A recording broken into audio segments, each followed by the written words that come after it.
Who's your biggest rival? Germany. Can I just say like a country? They win Hawaii every year. I feel like if you can make Germany the whole sort of country your rival, then you've won Hawaii now. There's just so many of them. Why are they so good? It's such a small country too. Well, it's the second biggest. I mean, it's a big country. I know, but relative to the US, something in the water, huh? It's a massive sport in Germany, and there's obviously like a lot of support behind the athletes and stuff, which helps. But ultimately, you need to have the talent and the drive. They've just always been good, and I think that's a part of it. Is you're growing up around people that are superstars, and you just try and replicate them. But maybe it's just something with the water. Maybe it's just like a special German drinking water. I know they hand it out right from birth. They just keep it flowing, coming from the government. And like the thing is, Germany's a bit like Boulder in that they generally hate each other. Oh, do they really? They all just want to smash each other to bits. I mean, that's pretty good drive in itself, though. You're just constantly wanting to do the next German. All you have to be is like number one German, and then you're probably number one in the world. One in the world. Yeah, good point. Number one in Scotland means absolutely nothing. You nailed that down when you were 16 years old. It's like being number one in Boulder. Nobody really cares, apart from people in Boulder. To be honest, I think Dave Scott is still number one in Boulder. He trains like he's still number one in Boulder. I see him more on the bike than I do anyone else. Every year I go to Hawaii, I'm looking at him thinking, God, I think he looks fitter than I do. Yeah, no, he does. Just nuts. Nuts.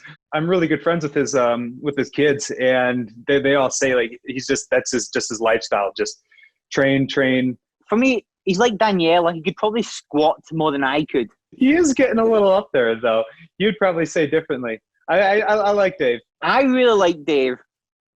But we once had like a joint interview together. I think it was the year that Patrick broke the course record. I was third and ran and we were talking about like, the times in Kona, and like he was like, last year, joke, they moved the swim course, it was short, those times shouldn't count. Troy's still got the record. I'm sitting there like, you just dicking on me right now.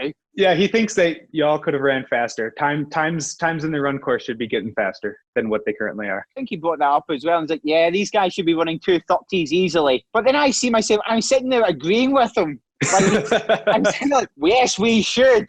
Who do you love beating? I love racing Bart Aernouts. It's not a rivalry. I think last year we did like 5 of the 7 same events. Like I did 7 races, he was at 5 of them. We always seem to go to the same courses. I'll always get ahead of him in the swim. But then on the bike and run, he's incredible. Let's be honest, there's a lot of people in our sport who will take advantage of situations. Whereas I know with Bart, it's just an honest, hard race.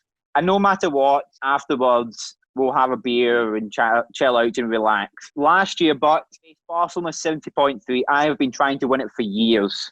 Always second. Last year, I thought it was going to be the year. I had led it for 3 hours and 40 minutes. Home crowd. My girlfriend's there with her family.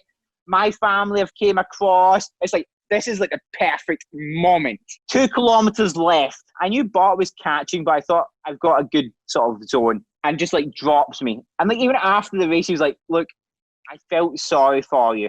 He's like, Only Bart would say that. Only Bart would say that. Bart passed me with 2K left at Hawaii last year.